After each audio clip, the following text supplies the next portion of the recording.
अस्सलाम वालेकुम वरहमतुल्लाहि वबरकातुहू। अल्हम्दुलिल्लाह, उम्मीद करती हूँ कि आप सभी खैर आफियत से होंगे। आज की इस वीडियो में देखिए हम लोग पर्सपेक्टिव में जो हमारा वैदिक दौर चल रहा था, तालीम के मकासद, तालीम की खुसूसियात, इसको हमने डिस्कस कर लिया है। हम आज इस वीडियो में हम लोग वैदिक दौर में तालीमी निसाब के बारे में डिस्कस करते हैं। अच्छा है, वीडियो भी काफ़ी छोटी रहेंगी लेकिन इम्पॉर्टेंट रहेंगी। तो चलिए हम लोग आज की वीडियो शुरू करते हैं। चैनल को ज़रूर सब्सक्राइब कीजिए, वीडियो को लाइक कीजिए, कमेंट भी कीजिए, इससे हम लोग की हिम्मत अफजाई होती है। हम लोग देखिए पहले वैदिक दौर के निसाब से पहले हम लोग वैदिक दौर में जो समाज था, वो समाज की दर्जाबंदी कितनी किस्म की दर्जाबंदी की गई थी, उसको हम लोग थोड़ा सा यहाँ पर जान लेते हैं।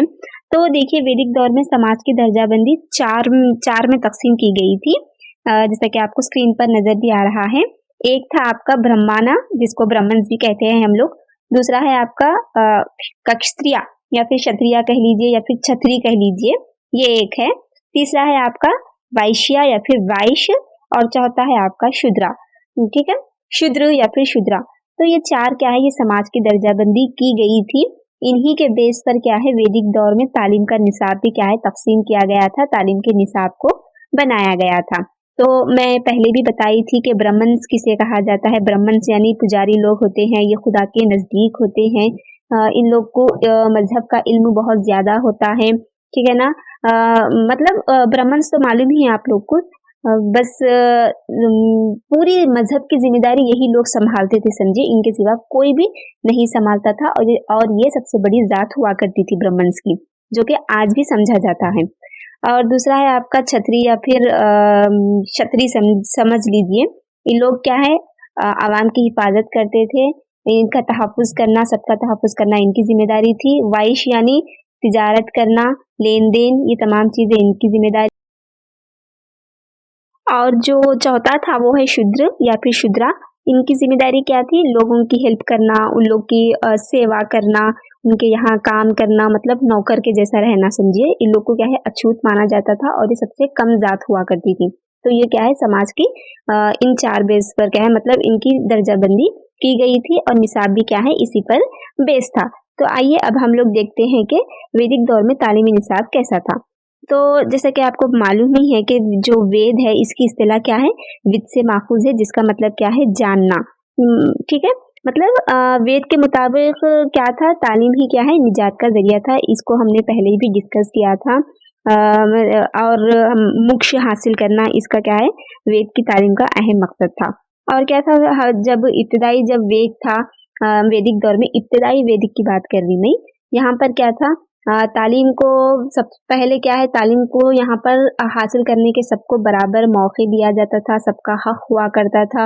लेकिन जैसा जैसा वक्त गुजरते गया, जैसा जैसा लोगों की सोच बदलती गई उस दौर में भी, तो क्या है निसाब को भी क्या है निसाब को भी क्या है अलग अलग जातों में तकसीम किया जाने लगा, अलग अलग जातों तक उसको महदूद किया जाने लगा। जैसे कि अभी मैं आपको चार समाज की जो दर्जाबंदी बताई गई थी, उनके हिसाब से क्या है आहिस्ता आहिस्ता निसाब में भी क्या है तब्दीली आती गई।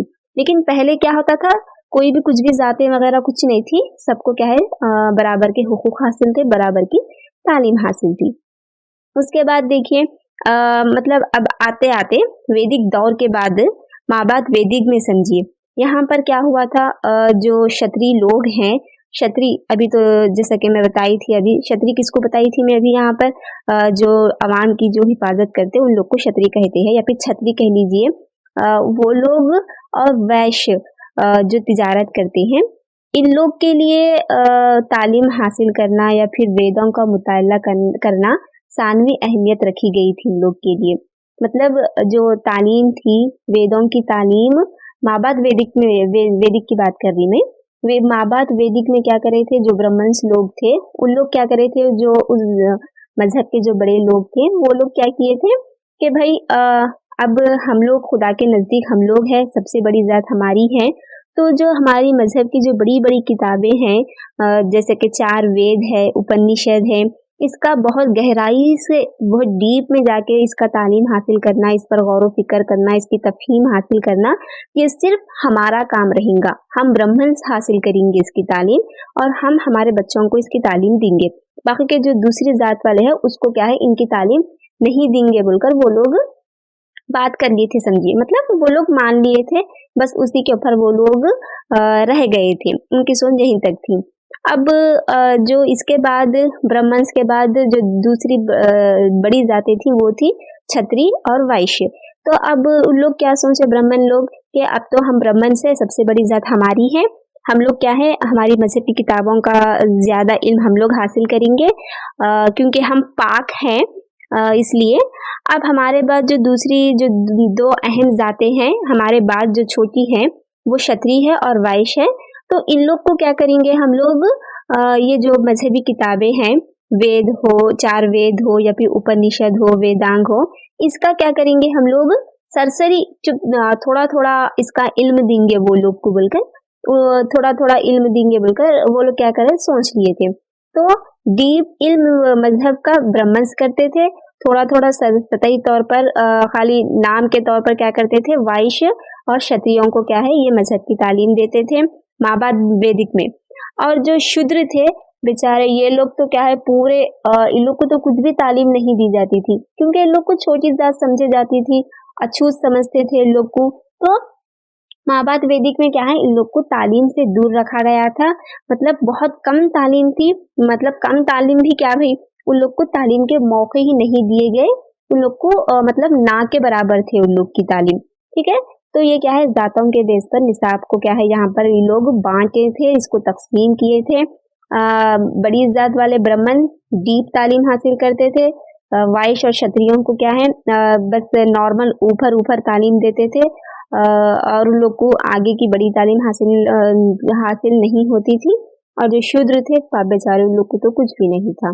तो ये कुछ वैदिक दौर में तालीमी निसाब का था, बस थोड़ा सा पढ़ाई डिस्कस करें हम लोग, और इसको हम लोग क्या करेंगे आगे हम इसको डिटेल से समझते हैं। एक बात कहनी थी, देखिए आप लोग से, अगर आप लोग कोई भी घर बैठे काम करना चाह रहे या फिर पैसे कमाना चाह रहे, अर्निंग करना चाह रहे, तो ऐसे लोगों के लिए हम लोग, चाहे वो गर्ल्स हो या फिर हाउस वाइफ हो या फिर कोई भी हो, बॉयज कोई भी हो, कर सकते हैं। आप लोग के लिए एक अच्छा हम लोग एक क्या है भाई एक प्लेटफॉर्म लेकर आए हैं।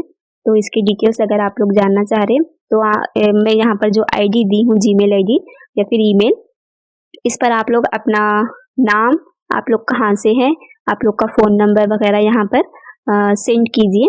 हम लोग आप लोग को क्या है यहाँ पर वर्क समझाएंगे क्या है क्या नहीं, और आप लोग अच्छी खासी अर्निंग भी कर सकते हैं। अब देखिए ब्राह्मण्स, मतलब ब्राह्मण्स के लिए जो निसाब था, इनके निसाब में देखिए यहाँ पर चार वेद, मतलब जब इन लोग को जब तालीम दी जाती थी तो अभी बताइए मैं आपको क्या है अलग अलग जात वालों के लिए अलग अलग निसाब थे।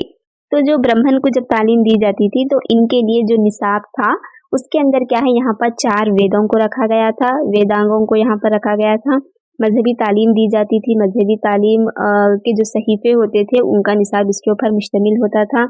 क्योंकि ये लोग क्या करते थे, पूजा करते थे, और वैदिक दौर में वैदिक दौर में बहुत सी मुख्तलिफ रसूमात भी थी जिसको हम अलग से पढ़ेंगे हम लोग। वो तमाम रसूमात भी क्या है सिर्फ ब्राह्मण से यहाँ पर अंजाम देते थे। जो भी पूजा करनी हो वो सारी तमाम पूजाएं क्या है ब्राह्मण सी होती थी, इनके अलावा कोई और नहीं कर सकता था। यज्ञ मतलब जितने भी मजहब के जो भी काम यहाँ पर होते थे वो तमाम के तमाम क्या है ब्राह्मण सी करते थे। और जो ब्राह्मण्स का जो निसाब था उसको क्या मतलब इनका जो निसाब जिस पर डिपेंड था, जिसके ऊपर बेस था, वो चार वेद थे, जिसको क्या है इसको ये मतलब ये जो मजहब की जो भी ये काम करते थे, निसाब के अंदर जो भी चीजें शामिल थी उसको क्या कहा जाता था, व्याकरणा कहा जाता था। ठीक है, ये ब्राह्मण्स के लिए खास नाम था ये व्याकरणा, जिसके अंदर क्या है उनको क्या क्या करना चाहिए, उनको क्या क्या पढ़ना चाहिए, इसमें यहाँ पर उन लोग को सिखाया जाता था। मतलब ब्राह्मण्स के निसाब का नाम व्याकरणा है, समझिए। इतना आप लोग यहाँ पर इसको समझ लीजिए, ठीक है। और जो रस्म रिवाज जो अंजाम देते थे ब्राह्मण, जो रस्म रिवाज करवाते थे, शुरू करते थे या फिर ख़त्म करते थे, उसको क्या कहते थे, कल्पा, काल्पा या फिर कल्पा कहते थे। और यहाँ पर ज्योतिष सिखाना, एस्ट्रोलॉजी जैसा निकला ना, अभी ऐप भी है, अभी भी देख रहे बहुत सारे लोग क्या करते हैं, हमारी किस्मत के बारे में वो लोग एस्ट्रोलॉजर जो रहते हैं, एस्ट्रोलॉजी से उन लोग से बात करते, किसी का हाथ देखकर बताना उनकी तकदीर में क्या है। ये तमाम चीज़ें क्या है, ब्रह्मंस ही के जिम्मे थे, उनके अलावा कोई भी यहाँ पर नहीं सीख सकते थे और ना ही किसी को सीखने का हक हासिल था समझिए। तो ये ब्रह्मंस के जिम्मे हुआ करता था। अब इसके बाद आता है क्षत्रिय। छत्री भी कह सकते हैं आप लोग, कश्त्री भी कह सकते या फिर क्षत्रिय भी कह सकते। तो क्षत्रिय का जो तालीमी निसाब था, इसके अंदर इंतजामिया था, मतलब यहाँ पर जंग के मुतालिक जितनी भी सरगर्मियाँ होती है, जंग किस तरह से करना चाहिए, जंग के लिए किस तरह से तैयारी करनी चाहिए, क्या क्या काम होते हैं, ये तमाम काम क्या है क्षत्रिय लोग को यहाँ पर सिखाया जाता था। जिसमें क्या है, तीरंदाजी सिखाई जाती थी। ये बहुत इम्पोर्टेंट है। देखिए क्षत्रिय में तीरंदाजी सीखना बहुत इम्पोर्टेंट था, बहुत जरूरी था, जिसको क्या है धनुर्वेदा कहा जाता था। इसको अच्छे से याद रखिए, धनुर्वेदा यहाँ पर इसको कहा जाता था। राजनीति किस तरह से करना चाहिए, राज किस तरह से करना चाहिए, बादशाह की क्या जिम्मेदारी होती है, वो अपनी आवाम की किस तरह से हिफाजत करे, ये तमाम चीजें क्या है क्षत्रिय के अंदर आती थी। फिर घोड़सवारी, कुश्ती लड़ना, यहाँ पर रेसलिंग, ठीक है ना, कुश्ती, और क्या है दुश्मनों से हिफाजत करना क्या है क्षत्रिय की जिम्मेदारी थी। उन लोग को ये उनके निसाब में ये चीजें हुआ करती थी, ये निसाब उनके पास शामिल था। अब इसके बाद कौन आते, एक हो गया आपका ब्राह्मण्स, हो गया क्षत्रिय, हो गया। अब आते हैं आपका वैश्य। वैश्य है ना, हाँ। अब ये वैश्य के तालीमी निसाब में क्या है, इनका जो तालीमी निसाब था, यहाँ पर वैश्य के लिए क्या है, उनके जो निसाब का नाम था, उस निसाब को हम लोग वर्ता कहेंगे, ठीक है, वर्ता, इसको वर्ता कहा जाता था। यहाँ पर क्या किया जाता था, इन लोग को इनकी इस निसाब के अंदर ज़िराअत करने के तरीके सिखाए जाते थे, मवेशी पालन, तिजारती लेन देन, दस्तकारी सिखाई जाती थी यहाँ पर, और तकनीकी कामों की यहाँ पर उन लोग को तरबियत और परवरिश यहाँ पर उनको दी जाती थी। और तालीम क्या है, इनकी जो तालीम हुआ करती थी वैश्य की, ये इनकी तालीम क्या है, सीधा ब्राह्मण्स करते थे, मतलब ब्राह्मण्स की निगरानी में ही रहकर क्या है, ब्राह्मण्स की निगरानी में बराह रास्त रहकर ये लोग क्या करते थे, तालीम को हासिल करते थे। तो ये क्या है, वैश्य के तालीमी निसाब में ये शामिल था। अब शूद्र है जो चौथा समाज की जो निचली सतह बोल सकते हैं आप लोग जातों में, वो शूद्र था। बेचारों को, इन लोग को जब माबाद वैदिक दौर में इनको तालीम हासिल करने का मौके ही नहीं दिए गए, उनको सबसे दूर रखा जाता था, उनको अछूत समझा जाता था, तो बेचारों के लिए कोई निसाब ही नहीं था, ठीक है। ब्राह्मण्स के लिए मजहबी तालीम तमाम वो बताइए अभी में वो हुआ करता था। जो छतरी था उन लोग को क्या है, अवाम की हिफाजत, दुश्मनों से हिफाजत वगैरह वगैरह थे। और वैश्य को क्या है, तिजारत, ज़िराअत, दस्तकारी, ये तमाम चीज़ें जो उनकी ज़िंदगी में काम आते थे, ये चीज़ें इन लोग को यहाँ पर सिखाई जाती थी। तो ये वैदिक दौर में क्या है, जातों के हिसाब से निसाब की तकसीम थी, देखिए, जिसको यहाँ पर मैं डिस्कस की हूँ। उम्मीद करती हूँ कि आपको ये समझ में आ गए होंगे। और एक देखिए जो अब जो मैं डिस्कस करने वाली हूँ वो बहुत इम्पोर्टेंट है। देखिए वैदिक दौर में निसाब को दो तरह से तकसीम किया जाता था। एक तो समाज की दर्जाबंदी पर थी, इससे पहले मैं जो बताई वो समाज की दर्जाबंदी पर थी, वो जातों की दर्जाबंदी पर थी। लेकिन अब जो वैश्य थे, ब्राह्मण्स थे और जो क्षत्रिय थे, अब उनके अंदर भी क्या है, तालीम के निसाब को दो तरह से तकसीम किया गया था। एक था आपका अपारा विद्या और दूसरा था आपका पराविद्या। ये बहुत इंपॉर्टेंट है। देखिए इससे भी सवाल पूछे जाते हैं कि अपारा विद्या किससे कहा जाता है, पराविद्या किसे कहा जाता है, अपारा विद्या और पराविद्या किस दौर के तालीमी निसाब में शामिल थे। इस तरह से सवालात बनते हैं, तो इसको आप लोग अच्छे से याद रखिए। पराविद्या, पहले हम लोग पराविद्या के बारे में डिस्कस करते हैं। तो पराविद्या देखिए ये एक क्या है, रूहानी तालीम होती है। यहाँ पर क्या करते हैं, तुलबा या फिर जो भी इस तालीम को हासिल करता था, यहाँ पर वो इंसान अपने आप को पहचानता था, खुद शनासी करता था यहाँ पर, ठीक है। मतलब यहाँ पर बहुत आला तरीन की तालीम दी जाती थी, बहुत आला किस्म की यहाँ पर इल्म हासिल किया जाता था। पराविद्या का मतलब ही है कि अपने आप को पहचानना, खुद शनासी करना, ठीक है, मतलब रूहानी तालीम समझिए। यहाँ पर क्या करते थे, सच्चाई की तालीम दी जाती थी, यहाँ पर दयानतदारी की तालीम दी जाती थी, खुद का इल्म हासिल करना, मतलब आप अपने बारे में जानना कि आप दुनिया में क्यों आए हो, ठीक है। भगवान कौन है, देवता कौन है, देवता आपसे क्या चाह रहे, आपको इस दुनिया में क्यों भेजा गया है, दुख है तो क्यों है, सुख है तो क्यों है, गम है तो क्यों है, ठीक है। आप मतलब खुदा किसे कहा जाता है, खुदा से हम किस तरह से मिल सकते हैं, मोक्ष किसे कैसे हासिल किया जाता है, मुक्ति हम लोग को कैसे मिल सकती है, ठीक है। हम लोग हर चीज के गम से, हर चीज के दुख से हम लोग किस तरह से आजाद हो सकते हैं, ये क्या है, तमाम चीजें पराविद्या में दी जाती हैं, जैसा कि आपको यहाँ पर नजर भी आ रहा होगा। देखिए, मतलब जैसा साधु समझिए, ठीक है ना, हर चीज को छोड़कर क्या करते, वो बस खुदा के हो जाते, ठीक है। ऐसे लोग समझिए, यहाँ पर उन लोग को ये तमाम चीजें सिखाई जाती थी, मतलब ब्रह्मंस बन जाना समझिए, मतलब खुदा के ही हो जाना। ब्रह्मंस क्या कहते हैं, हम ही खुदा के पसंदीदा है, हम ही खुदा के करीब है समझते ना, वो लोग अपने आप को बहुत बड़ा समझते।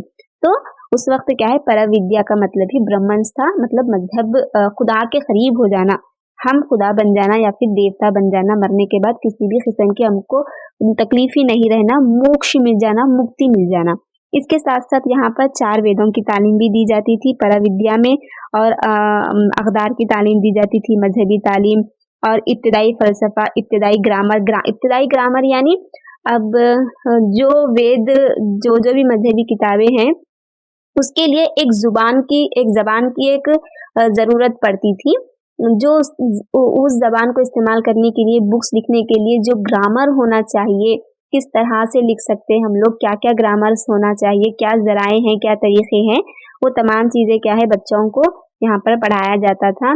जैसा कि अब कुरान है समझिए हम लोग की, तो अब हम लोग, आप और मैं, हम लोग कोई भी कुरान को नहीं लिख सकते, हम लोग कुरान को हम नहीं समझ सकते, कुरान को लिखना या फिर पढ़ना, उसकी जबान को, उसका ग्रामर क्या है वो हम लोग को नहीं आती, वो